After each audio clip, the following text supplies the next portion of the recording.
لہٰذا قزلہ خان مان گیا۔ چنانچہ سب حویلی میں داخل ہوئے۔ وہ شب قزلہ خان نے نثار خان کی حویلی میں گزاری اور اگلے روز وہ وہاں سے نکل کر روزمرہ کے تربیت کے کاموں میں حصہ لینے کے لیے مستقر کی طرف چلا گیا تھا۔ جالور کے راجہ اڑیسہ کو بدترین شکست دینے اور اسے اپنا متی اور باج گزار بنانے کے بعد سلطان شمس الدین التمش کو تاج الدین یلدوز سے ٹکرانا پڑ گیا، اور یہ مہم بڑی کڑی اور سخت تھی۔ اس کی تفصیل کچھ اس طرح ہے کہ قطب الدین ایبک کی طرح تاج الدین یلدوز بھی سلطان شہاب الدین غوری کے غلاموں میں شمار کیا جاتا تھا۔ مورخین بیان کرتے ہیں کہ شہاب الدین غوری کو خداوند قدوس نے ایک بیٹی دی تھی اور اس کے گھر میں کوئی بیٹا پیدا نہ ہوا، اس لیے اس کو ترکی غلام خریدنے اور انہیں بیٹوں کی طرح پالنے کا بڑا شوق تھا۔ ایک روز کا واقعہ ہے کہ سلطان شہاب الدین کے ایک منہ چڑھے امیر نے، جو کسی حد تک سلطان کی خدمت میں حاضر رہتا تھا، سلطان سے کہا کہ کیا ہی اچھا ہوتا خداوند تعالی سلطان کو کوئی بیٹا بھی عطا کرتا تاکہ کسی ناگزیر واقعے کے پیش آنے کے بعد اس کو تخت سلطنت کا وارث بنایا جاتا۔ مورخین لکھتے ہیں کہ یہ بات سن کر سلطان نے اپنے اس امیر کو مخاطب کر کے کہا، عام طور پر بادشاہوں کے چند بیٹے ہوتے ہیں جو اپنے باپ کی وفات کے بعد حکومت کے وارث قرار پاتے ہیں، لیکن میرے کئی ہزار ایسے سعادت مند بیٹے ہیں جو میرے بعد انان حکومت اپنے ہاتھ میں لے کر ایک مدت تک میرا نام زندہ رکھیں گے۔ سلطان شہاب الدین غوری کا یہ اشارہ اپنے غلاموں کی طرف تھا، اور اب وقت کی نگاہ نے دیکھا اور سب نے جانا، در حقیقت وہی کچھ ہوا جو اس نیک دل بادشاہ شہاب الدین غوری کی زبان سے نکلا۔ تاریخ اس امر کی شاہد ہے کہ شہاب الدین غوری کے پالے ہوئے غلاموں نے جس رعب اور دبدبے کے ساتھ ہندوستان پر حکومت کی، اس کی وجہ سے نہ صرف ان فرما رواؤں کا بلکہ آقا شہاب الدین غوری کا نام بھی حیات دوام حاصل کرتا چلا گیا۔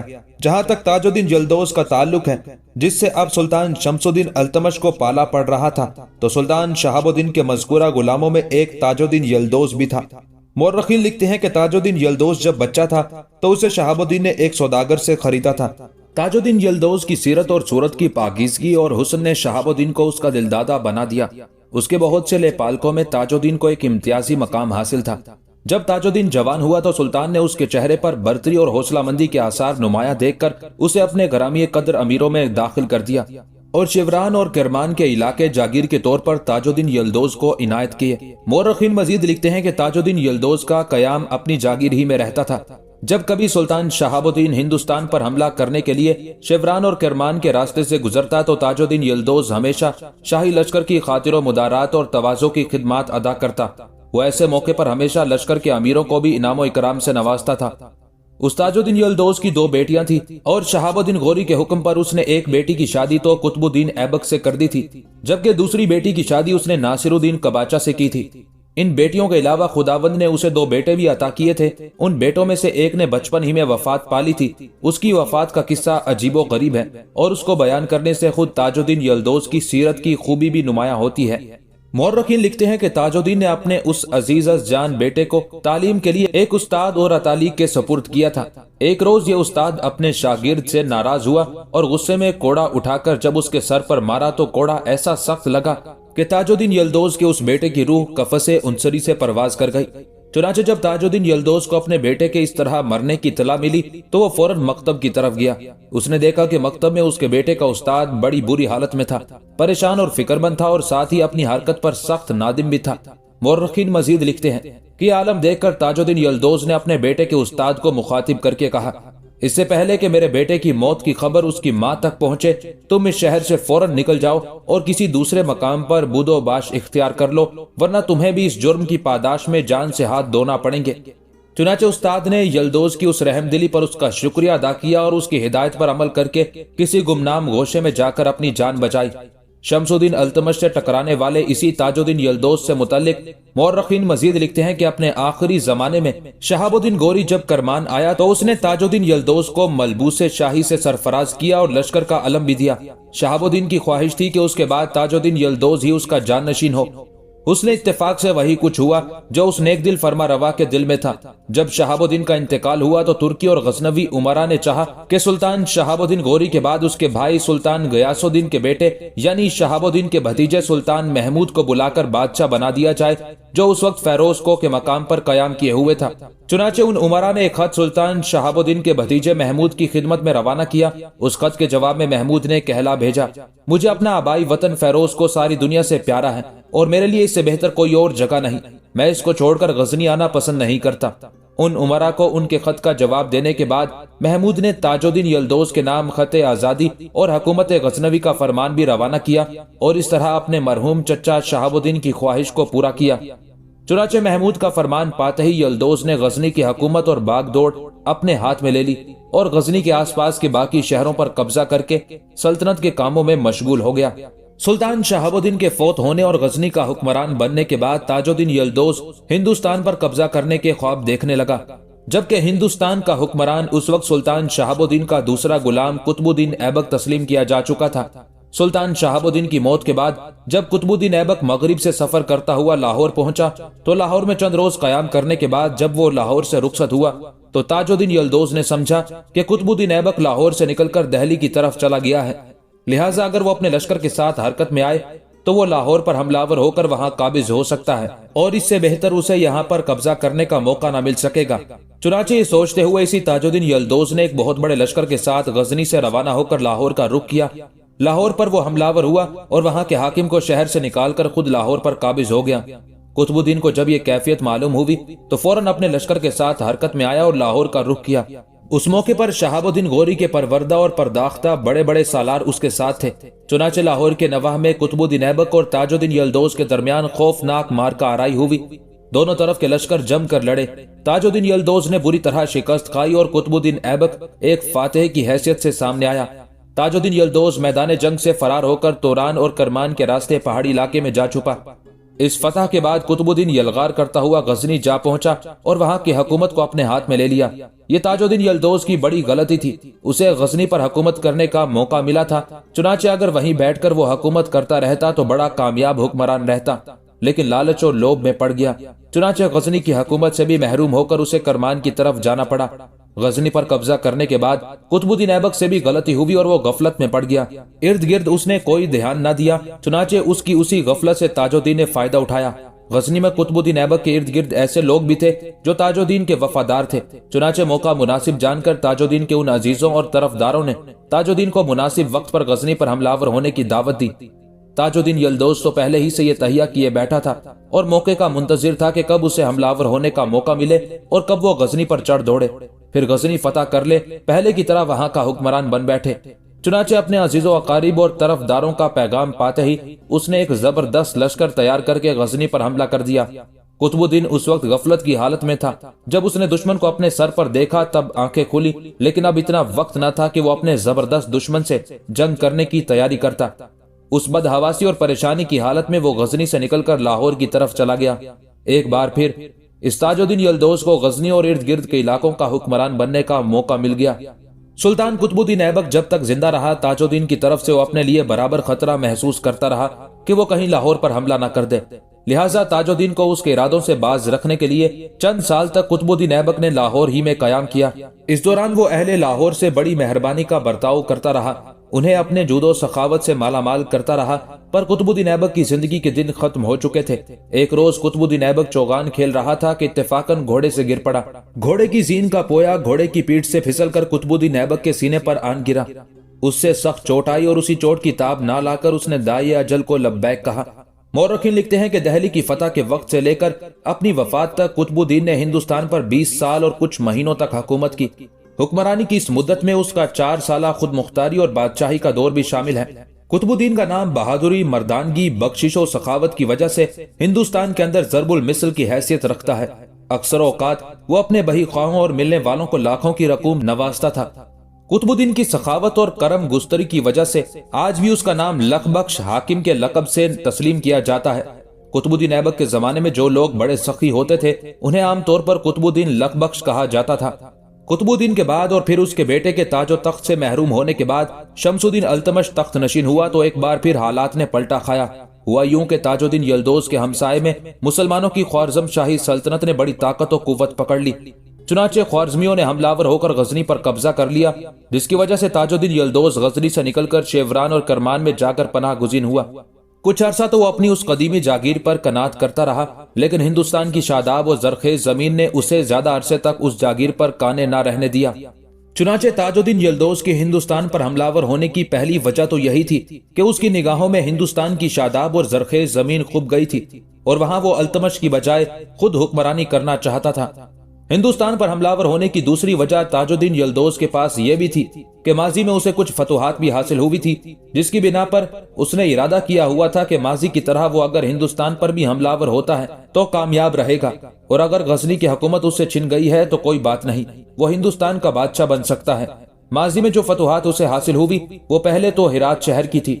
ان دنوں ہرات شہر کا حاکم خرمیل تھا، جو کسی دور میں سلطان شہاب الدین کے بہترین سالاروں میں شامل ہوتا تھا، لیکن سلطان شہاب الدین کے آخری دور میں یہ خرمیل شہاب الدین سے علیحدہ ہو گیا تھا اور کسی نہ کسی طرح جدوجہد کرتے ہوئے ہرات کا حاکم بن گیا تھا۔